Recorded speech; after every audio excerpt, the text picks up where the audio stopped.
As de Jesus sejam abundantes sobre a nossa vida nessa manhã. Meu desejo é que nesse tempo precioso, nessa oportunidade incrível da parte de Deus para a nossa vida, para a igreja do Senhor Jesus aqui reunida, o meu desejo é que Deus encoraje o seu coração, que Deus anime a sua alma, que Deus traga consolo para você, que Deus erga aqueles que estão abatidos nessa manhã e que a edificação aconteça na vida da igreja de Jesus e que juntos cresçamos na graça e no conhecimento do nosso amado Salvador Jesus Cristo. Atos dos Apóstolos, capítulo 28, verso de número 1 ao verso de número 10, milagres da providência divina é o tema da nossa mensagem nessa manhã. Milagres da providência divina. Nós vamos caminhando para terminar essas abordagens, essas exposições do livro de Atos dos Apóstolos. E este é um texto precioso, maravilhoso. E eu espero e tenho orado para isso, para que Deus visite o nosso coração e nos ajude a entender aquilo que Ele fez e aquilo que Ele está fazendo ainda hoje nos nossos dias. Com a Bíblia aberta, assentados como vocês estão, eu convido você a que me acompanhe na leitura do texto que diz assim: uma vez em terra, verificamos que a ilha se chamava Malta. Os bárbaros trataram-nos com singular humanidade, porque, acendendo uma fogueira, acolheram-nos a todos por causa da chuva que caía e por causa do frio.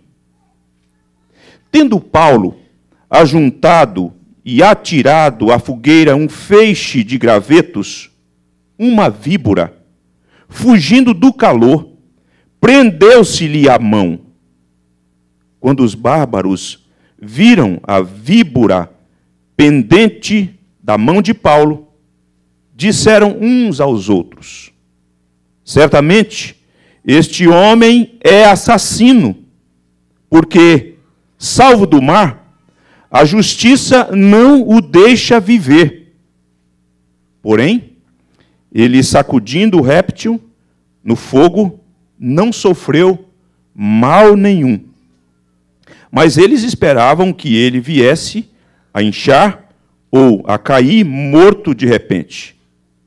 Mas depois de muito esperar, vendo que nenhum mal lhe sucedia, mudando de parecer, diziam ser ele um Deus. Perto daquele lugar havia um sítio pertencente ao homem principal da ilha chamado Públio, o qual nos recebeu e hospedou benignamente por 3 dias. Aconteceu achar-se enfermo de disenteria, ardendo em febre, o pai de Públio. Paulo foi fazer o quê, irmãos? Foi visitá-lo e, orando, impôs-lhes as mãos e o curou. À vista deste acontecimento, os demais enfermos da ilha vieram e foram curados, os quais nos distinguiram com muitas honrarias. E tendo nós de prosseguir viagem, nos puseram a bordo tudo o que era necessário. Milagres da providência divina.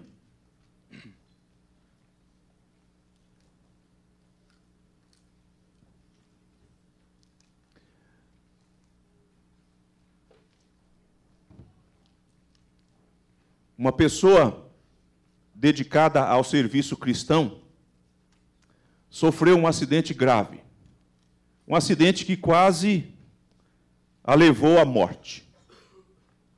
Durante a sua recuperação, emergiram do seu coração duas perguntas. A primeira pergunta: onde está Deus em tudo isto? Essa foi a primeira pergunta durante a sua recuperação, que brotou do seu coração. Onde está Deus em tudo isso? A segunda pergunta, que também inquietou a sua alma e que nasceu do seu coração, é a seguinte: o que Deus está fazendo? O que Deus está fazendo? Isso pode acontecer com as pessoas que servem a Deus, que obedecem a Deus, que estão fazendo o serviço para o qual Deus chamou essas pessoas. Essa história se encontra num livro que ganhei de um amigo recentemente, cujo título é Vivendo no Ritmo da Graça em uma Cultura Estressada. Um livro que eu aqui recomendo, inclusive, a leitura. Vivendo no Ritmo da Graça em uma Cultura Estressada. Um livro da editora Fiel. Depois dessas duas perguntas que, por algum momento, geraram essa inquietação, ele, então, conta que obteve a resposta, ainda que não exaustiva, de todas as perguntas, ou das duas perguntas, mas algo que trouxe calmaria para o seu coração. Ele disse o seguinte: como uma criança em uma longa viagem de carro, não precisamos saber onde estamos, desde que o nosso pai saiba. Vou repetir, ele disse o seguinte, que o ajudou nessas perguntas que surgiram. Como uma criança em uma longa viagem de carro, não precisamos saber onde estamos, desde que o nosso pai saiba. Irmãos, e quando nós olhamos para esse texto e para a nossa própria vida, não geograficamente, mas em algum momento existencialmente, parece que nós não sabemos onde nós estamos. E pergunta da mesma natureza destas que eu mencionei aqui, podem surgir no nosso coração. Onde está Deus em tudo isso? O que Deus está fazendo? Porque às vezes a gente não tem precisão, clareza, de como que essas coisas hão de se encaixar, ou se elas vão se encaixar. E nesse texto que nós lemos, fazendo uma digressão necessária, nós vamos perceber que durante algum tempo, Paulo, bem como os tripulantes e a tripulação, eles não tinham conhecimento de onde eles estavam. Eles ficaram por algum tempo como que perdidos no mar, assolados pela fúria da tempestade. E mesmo quando eles se aproximam ou se aproximaram da ilha, eles não tinham noção onde estavam. Mas uma coisa eu tenho a impressão, a sensação de que Paulo, mesmo dentro dessa jornada, nesse contexto, embora as outras pessoas não soubessem, e geograficamente, precisamente, nem Paulo soubesse, mas uma coisa Paulo sabia: que Deus estava ali também, que Deus se fazia presente ali também, na tempestade, nas nuvens escuras, no vento que sopra, nas águas que balançam o barco. Deus está presente, e chegar na ilha de Malta é também uma consequência providencial de Deus presente, de Deus que conduz, de Deus que torna as águas do mar um instrumento nas suas mãos para cumprir os seus propósitos. Deus está presente em toda e qualquer situação, e às vezes nós não sabemos onde estamos, e nem por que nós estamos ali, mas Deus sabe por que nós estamos ali. Deus conhece a razão, Deus tem um propósito para estarmos naquele lugar, irmãos. E nessa digressão necessária, você pode observar no capítulo 27, versículo 22, que dentro de um momento bem difícil em que eles estavam vivendo, o versículo 22 diz assim: mas já agora vos aconselho bom ânimo, porque nenhuma vida se perderá de entre vós, mas somente o navio. Versículo 26 diz assim: porém é necessário que vamos dar a uma ilha. Versículo de número 34 diz assim: eu vos rogo que comais alguma coisa, porque disto depende a vossa segurança, pois nenhum de vós perderá, nem mesmo um fio de cabelo.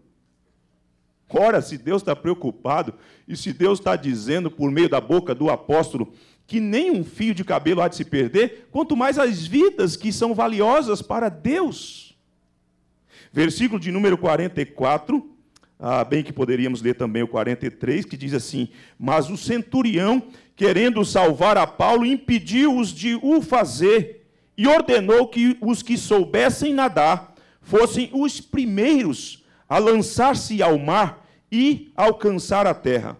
Quanto aos demais, que se salvassem, uns em tábuas e outros em destroços do navio. E foi assim que todos se salvaram em terra. Quantos eram? 276 pessoas. 276 pessoas. Preste atenção numa coisa aqui. Fica aqui comigo nessa manhã. Não viaja pelo nosso estado, nem pelo Brasil, nem pelo mundo. Fica aqui nesse instante. Deus te trouxe para ficar aqui. Corpo e alma e mente. Fica aqui comigo. Entenda uma coisa. Chegar na ilha de Malta não foi fruto do acaso, não foi uma coincidência, não foi uma situação fortuita, não foi sorte. Foi a providência de Deus. Foi às mãos da providência de Deus. Aquele vento que soprou com fúria naquele mar, aquele vento que solapou, aquelas ondas bravias que bateram contra aquela embarcação, aquele vento é vento de Deus, irmãos. Aquele vento é vento que está sob o comando de Deus. Aquele vento não é uma conspiração do diabo para matar as pessoas. Aquele vento é um vento que sopra e sopra debaixo do controle de Deus. E sopra porque a providência de Deus tem alguma coisa para realizar na vida daquelas pessoas, na vida das pessoas da ilha de Malta. Deus tem alguma coisa para fazer e nós precisamos entender que às vezes os ventos que sopram porque Deus está fazendo alguma coisa que a priori nós não faríamos do jeito que nós pensávamos em fazer. Às vezes o vento sopra porque, dependendo da situação, você não iria para determinados lugares. Você não faria o que Deus quer que você faz. Você não cumpriria os propósitos de Deus se dependesse do seu coração, do nosso coração teimoso. E de alguma forma, Deus então sopra o seu vento. Deus então nos leva para lugares que nós não iríamos. Foi o propósito divino que conduziu tudo isso e está conduzindo tudo isso. E aqui nessa manhã, eu quero destacar 3 milagres da providência. Eu quero destacar o milagre da preservação. Eu quero destacar o milagre da restauração. E eu quero destacar o milagre da provisão. Nós vamos destacar, nesse texto que nós lemos, esses 3 milagres da providência. São 3 milagres da providência nesse texto, porque tem muitos outros milagres, e nós já vimos alguns deles, à luz desse texto, à luz desse livro, e do texto que antecede a este que nós lemos hoje. Com a sua Bíblia aberta, com atenção e diligência no exame da Escritura, eu convido você a que preste atenção do verso 1 até o verso 6, que trata do milagre da preservação. Finalmente o texto diz assim: uma vez em terra, verificamos que a ilha se chamava Malta. Se chamava Malta.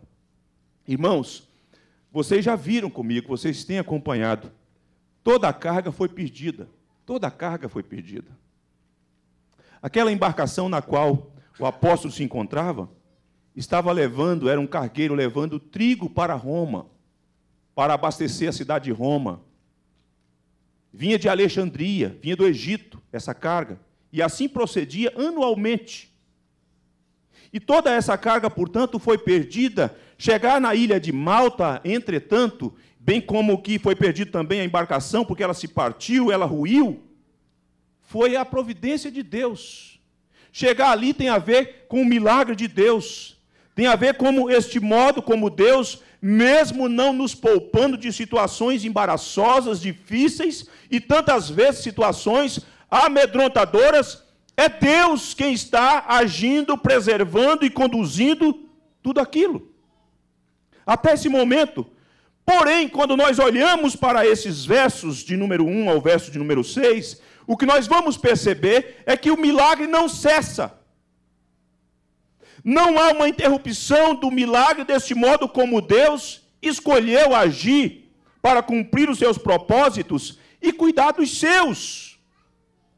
Porque na ilha de Malta nós continuamos a contemplar o milagre da providência e desta feita o milagre da preservação em terra firme.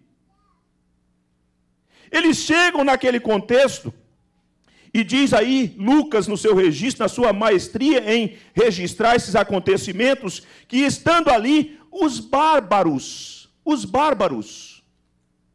E aqui uma coisa que nós precisamos entender deste povo que vivia ali, do grego barbaroi, é que às vezes nós somos tendentes a pensar, quando nós lemos esse conceito no Novo Testamento, a bárbaros que nós encontramos nas cartas de Paulo, por exemplo, na carta de Paulo aos Romanos, carta que ele escreveu para a igreja de Roma, para falar do seu desejo em estar em Roma, para pregar o evangelho. Nós pensamos nos bárbaros como pessoas selvagens, homens malignos, homens sanguinários, quase que um tipo de canibais. Não é assim que nós pensamos geralmente? Pensamos naqueles filmes épicos que nós assistimos, daqueles homens com aquelas coxas robustas, musculosos, carrancudos, com espadas e lanças, pronto a matar pessoas. Porém, os bárbaros, dentro daquele contexto neotestamentário, diz aqui John Stott, diz aqui que os gregos, eles empregavam essa palavra para todos os estrangeiros que falavam a sua própria língua nativa, e não o grego ou o latim. Então, necessariamente, e especialmente nesse texto aqui, os bárbaros não são ou não eram esse tipo de pessoa como nós abrigamos no nosso imaginário por conta de uma série de fatores. Eram pessoas que viviam numa determinada região e que a sua língua nativa, e eles então falavam a língua nativa, melhor dizendo, e eles não falavam comumente o grego nem o latim, dentro daquele contexto. E nesse contexto, então, em que nós estamos lendo e vendo, nós vemos o aspecto, ou dois aspectos do milagre da providência. Primeiro, a forma como foram recepcionados ali pelos bárbaros. O texto diz que os bárbaros, Lucas registrando, os bárbaros trataram-nos como, irmãos? Com singular humanidade. Porque, acendendo uma fogueira, acolheram-nos a todos por causa da chuva que caía e por causa do frio. Aquele povo recebe aquelas pessoas, todas elas, com uma demonstração evidente de bondade. Os bárbaros trataram a Paulo e todos os demais que estavam com Paulo, trataram gente como gente. Trataram o ser humano como o ser humano tem que ser tratado. Percebendo as reais necessidades que eles tinham, mas tudo isso nessa demonstração em que nós vemos que é a providência de Deus que usa a gente para preservar, para cuidar de pessoas. E especialmente para cuidar dos seus. Porque aquela tripulação e os tripulantes daquela embarcação poderiam experimentar uma hipotermia. 14 dias enfrentando tempestade, chuva, vento. E agora com a embarcação que se parte, eles têm que nadar, eles têm que entrar nas águas geladas dos mares, para que pudessem se salvar e chegar em terra firme. E quando chegam, eles são recepcionados, e são recepcionados com singular humanidade. Recebem um tratamento necessário, que tem a ver com preservação. Fogo para aquecer. O fogo, a fogueira ali, é um sinal de boas-vindas, é verdade, mas é um sinal também de bondade. de graciosidade, de gente que se importa com gente, de gente que olha para a gente como sendo imagem de Deus, de gente que se importa e quando percebe que há necessidade na vida dos outros, pela bondade de Deus, pela providência de Deus, cuida umas das outras. Uma demonstração concreta de filantropia, de cuidado humanitário. Segunda coisa que nós vemos nesse texto, da providência, o milagre da providência, da preservação, é a forma como Paulo foi protegido. Irmãos, note que o texto diz assim: tendo Paulo ajuntado e atirado à fogueira um feixe de gravetos, uma víbora, fugindo do calor, prendeu-se-lhe a mão. Preste atenção numa coisa aqui. Paulo é um homem que tem a mente de Cristo. Paulo é um homem que imita o seu Salvador, ele é servo. Ele olha para a situação e recebendo e precisando de tratamento, de cuidados, ele, entretanto, não cruza os braços. Naqueles serviços que nos parecem secundários, que não parece necessário, Paulo, entretanto, ele não fica olhando e apenas usufruindo desta demonstração de bondade, de amor, de cuidado por parte das pessoas. Paulo, ao ser tratado, resolve também empreender um pouco do seu esforço, um pouco das suas ações físicas, para apanhar um pouco de graveto e alimentar a fogueira para que as pessoas continuem recebendo calor. Para que as pessoas continuem sendo aquecidas, elas precisam, elas estão trêmulas, e Paulo não cruza os braços. Isso para Paulo não é humilhante, isso para Paulo é um privilégio. Paulo, então, é diligente nessas ações, no serviço, porque ele tem a mente de Cristo, e tendo a mente de Cristo, ele imita o seu Salvador, ele serve aos outros também. Mas na sua empreitada de servir e de poder alimentar a fogueira, servindo aos outros, Paulo foi picado por uma víbora, diz o texto. E aqui, você precisa entender que dentro da religiosidade pagã daquele povo, dos barbaróis, eles olham para Paulo e eles têm na sua cultura, na estrutura religiosa que está permeada, que está arraigada naquela ilha, eles têm a concepção de uma deusa. De uma deusa de quê? Daí o nome aparece aqui, justiça. Eles olham aquela cena e vê aquela víbora grudada na mão de Paulo, e eles como que começam a contar. Vai inchar, vai cair, vai morrer. Este homem é homicida, ele é assassino, porque mesmo ele sendo salvo do mar, a justiça, personificando a justiça, personificando, portanto, dentro daquele contexto, a vingança da deusa da justiça, que eles tinham essa compreensão e a sua crença naquela ilha, e eles pensam, ela não deixa de persegui-lo, e agora chegou o fim da vida dele, porque não tem como escapar da justiça, não tem como escapar da vingança. Eles têm um paganismo arraigado no coração. Mas eles contam, 1, 2, 3, 4, 5, 6, 7, 8, 9, 10, Paulo não cai, Paulo não incha, Paulo não morre. E aí, dentro do paganismo, eles mudam, dentro desse extremo do paganismo, eles mudam de opinião. Porque se a vítima não é fulminada pela justiça, então deve ser que essa pessoa seja divina.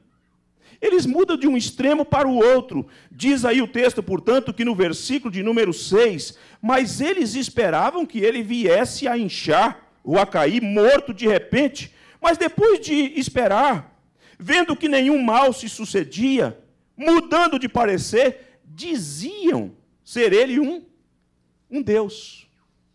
O paganismo é assim mesmo. O paganismo tosco, que talvez você diz assim e pense, ou pode ouvir alguém proferindo alguma coisa e falar, mas não é assim nos nossos dias. Talvez não dessa forma. De que em algum momento as pessoas olhem e falam, olha, tudo que acontece de ruim na vida de uma pessoa deve ser sinal da vingança divina. Deve ser sinal da punição de Deus. Nos nossos dias, essa crença na deusa de que talvez não está presente no nosso coração, mas que existe resquícios do paganismo no nosso coração e no coração das pessoas, isso existe.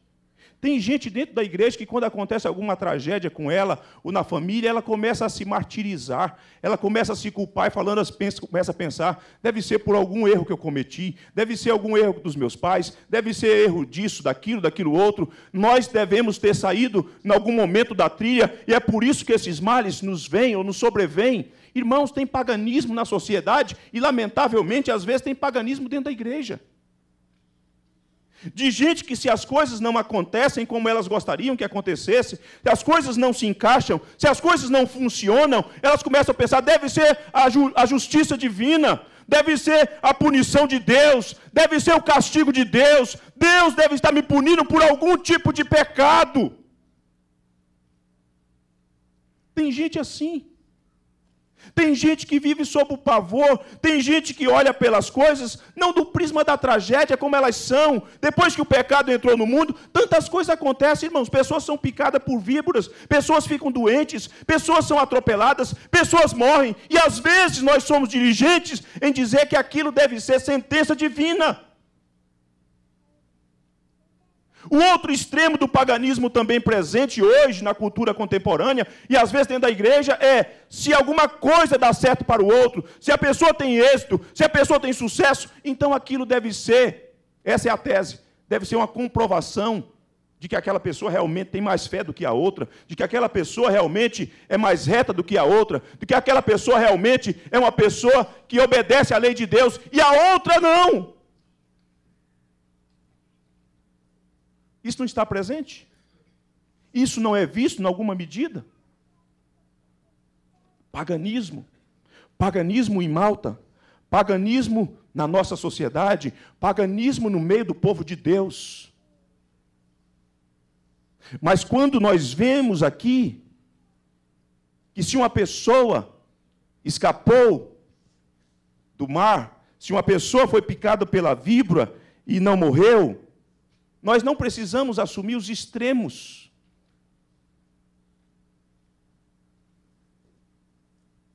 O mar não é punição de Deus, nesse caso. A víbora também não. Entretanto, ser poupado no mar, entretanto, ser poupado da morte por conta da picada da víbora, é providência de Deus. É Deus agindo, é Deus cuidando.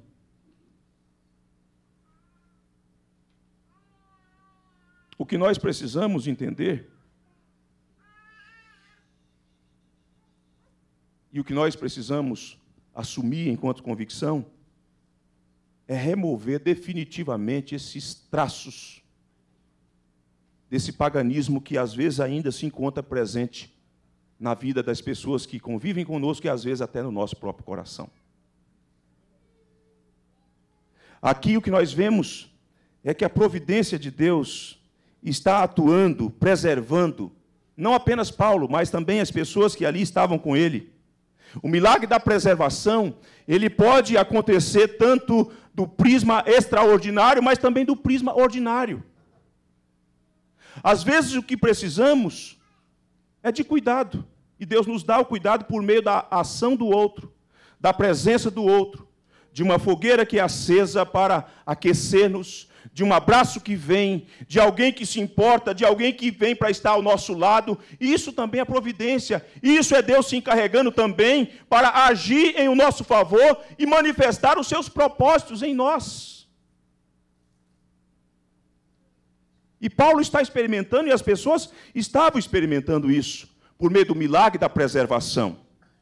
O segundo milagre que nós vemos nesse texto, indo, portanto, do verso 7, ou do verso de número 8 ao verso de número 9, é o milagre da restauração. O milagre da restauração.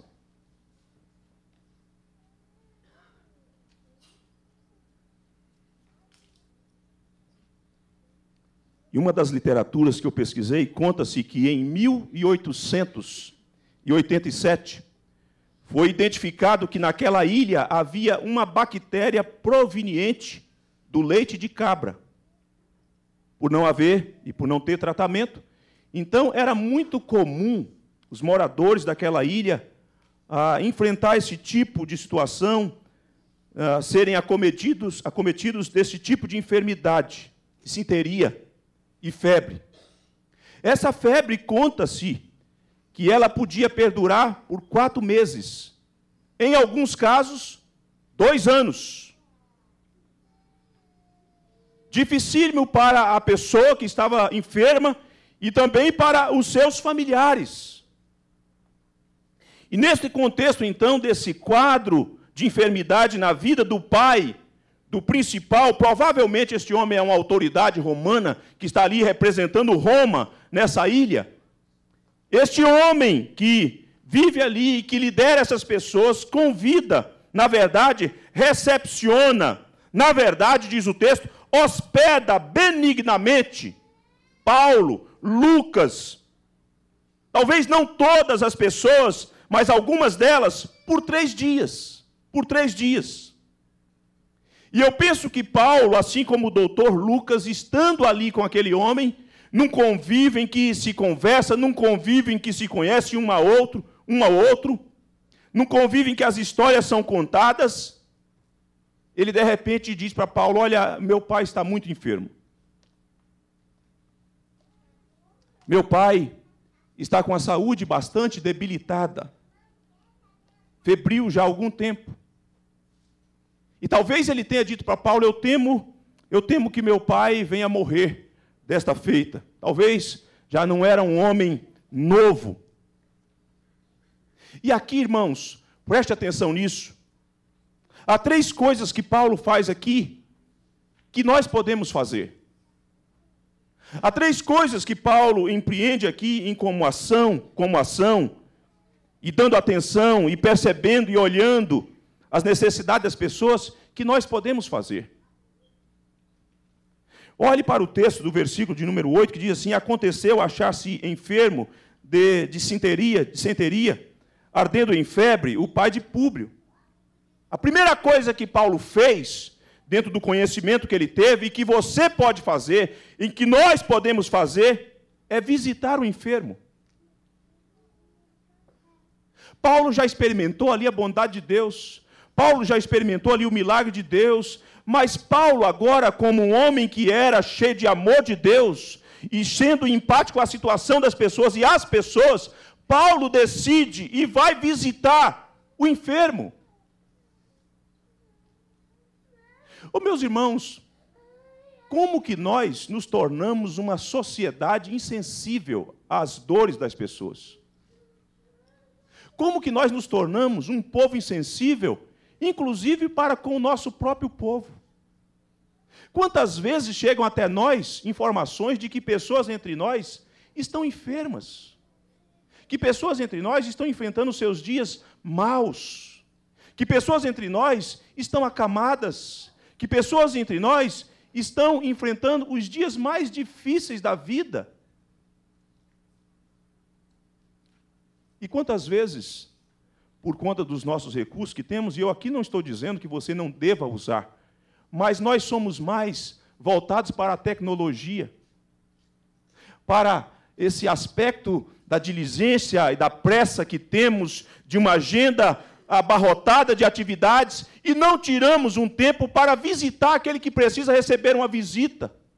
Aquele que não precisa, a priori, não de uma mensagem no WhatsApp, mas de uma presença de gente que está ali, talvez não para falar, mas só para mostrar que ela é importante, de que você se interessa por ela, de que você é diligente em mostrar o seu amor para com ela. Paulo foi visitar o enfermo.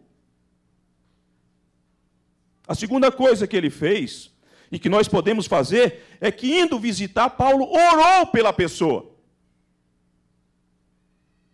Paulo orou pelo enfermo. Paulo cria que pela oração, mediante a ação e o exercício da fé, Deus pode curar as pessoas, e por isso ele orou. A terceira coisa que Paulo fez, e que nós podemos fazer no exercício do nosso sacerdócio real, é impor as mãos sobre as pessoas, não em ato litúrgico, como alguns querem demonstrar, e que vira uma espécie de misticismo, mas indo visitar um enfermo na sua casa, ore, coloque as mãos sobre ele, se não houver objeção. E talvez você, com esse coração pecador, você fala, mas e a quarta coisa, pastor? Eu não posso fazer a quarta coisa. Mas não estava também na competência, Paulo não era detentor em fazer também. Paulo fez o que fez por conta da credencial apostólica. Ele fez o que fez porque, como apóstolo, ele está incumbido e está revestido de graça para evidenciar os mesmos sinais que o seu Salvador, que o comissionou, o havia feito e o havia habilitado a fazer. Segunda carta de Paulo aos Coríntios, capítulo 2, 12, versículo 12, ele vai falar das credenciais. A carta aos Hebreus, capítulo 2, versículo 3 e 4, credenciais apostólicas tinha a ver com o exercício dos sinais mediante a pregação do Evangelho. Paulo visita o enfermo. Paulo ora pelo enfermo. Paulo impõe as mãos sobre o enfermo. E essas três coisas nós podemos fazer. E quanto a curar, isso fica na esfera divina. Isso fica dentro da esfera do poder de Deus. Se Ele quiser manifestar o seu poder para curar, Ele o fará. Mas mais do que curar, irmãos, o corpo, nesse contexto que a notícia corre, que os telejornais divulgam na ilha de Malta, que o pai de Públio foi curado, aquele lugar parece que se torna uma espécie de pronto-socorro, as pessoas correm para lá, tem muitas outras pessoas doentes, tem muitas outras pessoas precisando experimentar a bondade de Deus e sabendo que tem ali um instrumento de Deus, da providência de Deus, elas vão para aquele lugar. E diz o texto que elas são também curadas, as pessoas que foram para aquele lugar também foram curadas. Agora, entenda uma coisa, embora Lucas não faça o registro sobre a pregação do Evangelho, entretanto, eu não acredito que Paulo, dentro desse contexto da evidenciação do poder de Deus, havia apenas um exibicionismo de cura, de um interesse apenas em trazer saúde para o corpo. Eu creio que Paulo também pregou a mensagem que traz cura também para a alma. Cura para o corpo, mas cura também para a alma. E essa tese, ou esse meu entendimento, se apoia na carta de Paulo aos Romanos. Se você virar a página da Bíblia, visto que tinha mais ou menos 3 anos que Paulo tinha escrito essa carta aos Romanos, se você olhar para o versículo de número 14 do capítulo 1, eu não posso crer que Paulo ficou na ilha 3 meses apenas realizando milagres de cura. Isso ele o fez.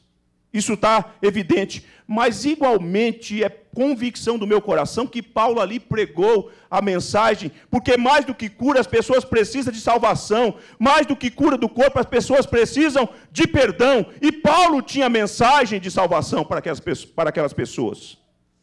Vejam que graciosidade do texto, da compreensão que Paulo tinha do seu ministério, no capítulo 1, versículo 14 e 15 da sua carta aos Romanos.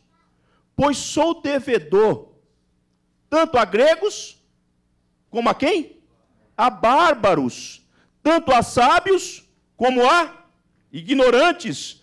Por isso, quanto está em mim, estou pronto a anunciar o evangelho também a vós outros em Roma. Se Paulo escreveu uma carta há 3 anos, e ele diz que ele é devedor da mensagem do evangelho aos gregos e aos bárbaros, e agora a providência de Deus colocando ele diante dos bárbaros, Paulo haveria de negar o evangelho àquelas pessoas? De modo nenhum. O que Deus fez na providência da restauração é curar as pessoas, isso está evidente, mas igualmente Deus deixou ali o testemunho evidente e autêntico do evangelho de Jesus Cristo. Nós não podemos pensar e estar interessados em acudir as pessoas apenas nas suas necessidades materiais temporais. Nós precisamos entender que a maior necessidade das pessoas é do Evangelho. Se Deus quiser curar alguém por intermédio da nossa vida, que seja feito assim para a glória do teu nome. Mas nós já sabemos que há uma missão sobre nós, que há uma responsabilidade nossa, que há uma tarefa nossa e que nós somos devedores a essas pessoas. Nós precisamos pregar o Evangelho, meus irmãos. Deus te leva para alguns lugares, Deus te coloca diante de algumas pessoas para que você pregue o Evangelho. Paulo fez, nós precisamos assim fazer também. Onde você está? Com quem você está? No lugar onde você está? O que você tem feito? Você compreende essa necessidade essencial que as pessoas têm do Evangelho? Que as pessoas precisam ouvir o Evangelho, que estando ali, você é um agente do reino de Deus para pregar o Evangelho. Paulo compreendia isso, Paulo não perdia tempo, Paulo era diligente em fazer aquilo para o que ele foi chamado a fazer. Milagres da providência de Deus na ilha de Malta. Primeiro milagre, o milagre da preservação. Segundo milagre, o milagre da restauração. Terceiro milagre, o milagre da provisão. Vejam que no versículo de número 7 e no versículo de número 10, nós encontramos essa verdade. Diz aí o texto: perto daquele lugar havia um sítio pertencente ao homem principal da ilha, chamado Públio, o qual nos recebeu e hospedou benignamente por 3 dias. Versículo de número 10 diz assim: os quais nos distinguiram com muitas honrarias, e tendo nós de prosseguir viagem, nos puseram a bordo tudo o que era necessário. Provisão no início e provisão também na saída. Provisão no começo, no meio e no fim. Deus cuida. Deus supre as necessidades. Estando e sendo hospedado por este homem que representava ou que era líder nessa tribo ou nessa ilha, Paulo foi hospedado na sua casa, benignamente. E estando ali, irmãos, Paulo comeu do que ele comia. Paulo foi tratado de um modo gracioso. E realizando a obra de Deus naquele contexto, juntamente com a companhia ou a presença de Lucas e também de um irmão de Tessalônica que acompanha Paulo nessa jornada, na hora de partir, todos eles que tinham perdido tudo, não tinha nada, não tinha suprimento, e agora precisando prosseguir para Roma, porque o projeto de Cristo para Paulo é Roma, é pregar em Roma, é dar testemunho em Roma. Mas a viagem ainda é longa. Há muito por se fazer, há um caminho longo para percorrer. E aquelas pessoas, então, ali, que hospedaram, que cuidaram, que alimentaram, que deram a Paulo aquilo que era essencial para a subsistência, para o revigoramento, na hora de partir, aquelas pessoas pegaram suprimento, pegaram alimento e levaram para o navio o que era necessário. É Deus cuidando, é Deus suprindo,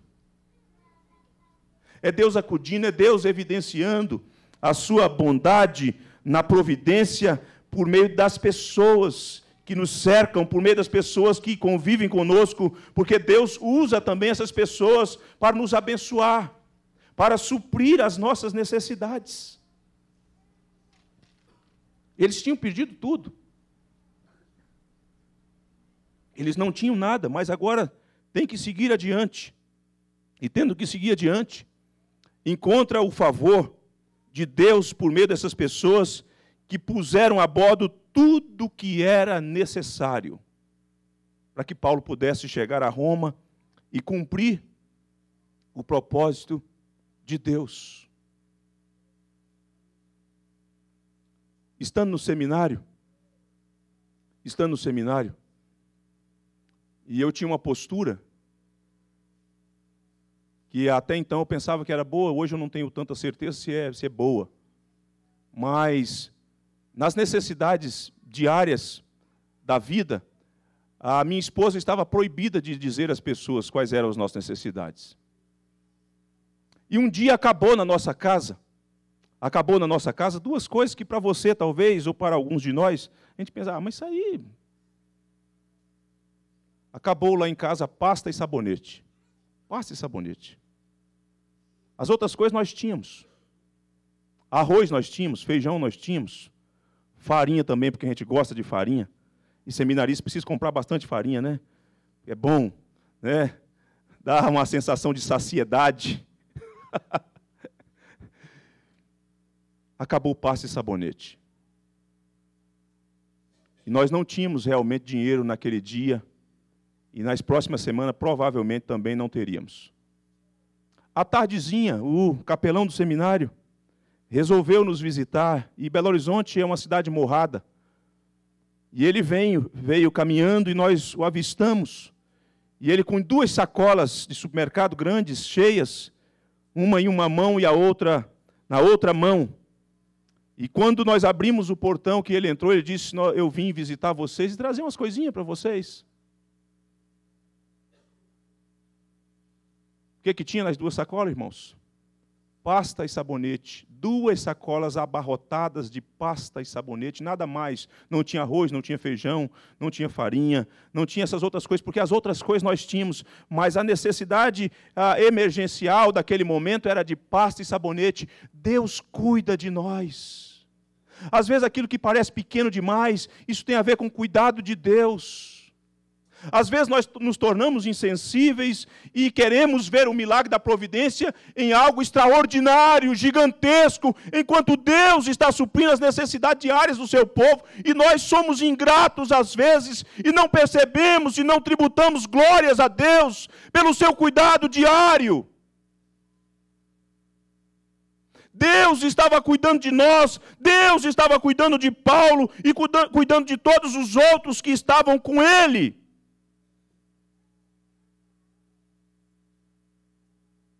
O que Paulo precisava e os malteses fizeram tinha a ver com a questão material. O que Paulo tinha e eles não tinham, Paulo deu a eles. Paulo deu a eles o evangelho, mas o que eles tinham e que Deus podia usar a partir deles para acudir a Paulo, eles deram. É a providência agindo de modo simultâneo. À medida que eu faço para a glória de Deus, Deus abençoa o outro. Mas à medida também que eu necessito, Deus usa o outro para me abençoar. E aqui, nesses 3 milagres da providência, o primeiro milagre, o milagre da preservação. O segundo milagre, o milagre da restauração. O terceiro milagre, o milagre da provisão. Eu preciso concluir destacando, então, 3 verdades. Primeiro, o milagre da providência pode acontecer, irmãos, de forma que lhe pareça comum. E você já não fique mais boquiaberto com o cuidado de Deus. E essas coisas não aconteceram e nem acontecem do dia para a noite, não. Sabe aonde foi gestado essa compreensão e essa coisa que causou endurecimento no povo de Deus? Na filosofia iluminista, que por conta do seu exacerbado racionalismo, passou com que fazer, ou acabou forjando na mente das pessoas, que essas coisas são comuns, são naturais, que são assim mesmo. E aí o povo de Deus começa a olhar para isso de um modo comum. Não mais dentro desse olhar que percebe essa manifestação da providência de Deus. Nós não podemos ser anestesiados e nos tornarmos insensíveis por conta dessa tendência racionalista. É providência de Deus, não é natural. Segundo, você pode experimentar o milagre da providência por meio daquilo que as pessoas realizam. E necessariamente não são pessoas crentes, não. E necessariamente não são as pessoas próximas do seu convívio, não. Deus pode usar quem Ele quer, onde Ele quer, para lhe acudir, para lhe abençoar. Fique atento, portanto, que às vezes Deus está fazendo algo que você não esperava, não contava, mas Deus sabe que você precisava daquilo. Naquela ilha, eles foram aquecidos, naquela ilha, Eles foram cuidados naquela ilha, eles comeram naquela ilha, eles tiveram um tratamento que eles precisavam para aquele momento, que era essencial, que tinha a ver com a providência de Deus. Deus usa o outro, portanto, para nos abençoar no seu milagre providencial. Terceiro, você pode ser o instrumento de Deus na providência para realizar o milagre na vida do outro. Se por um lado Deus usa o outro para nos abençoar, por outro lado Deus pode usar você para abençoar o outro com as suas necessidades que são diferentes das suas. E sobretudo, na pregação do Evangelho. Sobretudo, no anúncio da Boa Nova. Porque se por um lado talvez nós olhamos e pensamos que as pessoas precisam mais de cura do corpo, por outro lado a maior necessidade delas é da cura da alma, é do perdão que elas precisam, é da vida que Deus oferece em Cristo, é do Evangelho de Jesus. E isso nós recebemos, louvado seja Deus, e isso Deus nos deu, e isso todos nós podemos fazer. Portanto, fique apercebido para com os milagres da providência. São muitos. Mas aqui destacamos apenas 3 para a nossa edificação, nosso deleite. O meu desejo e a minha oração é que Deus use a sua vida, é que Deus lhe dê sensibilidade, é que Deus faça com que você continue experimentando esses milagres no dia a dia da nossa caminhada. Eu quero convidar você a ficar em pé. Eu quero convidar você a dar graças a Deus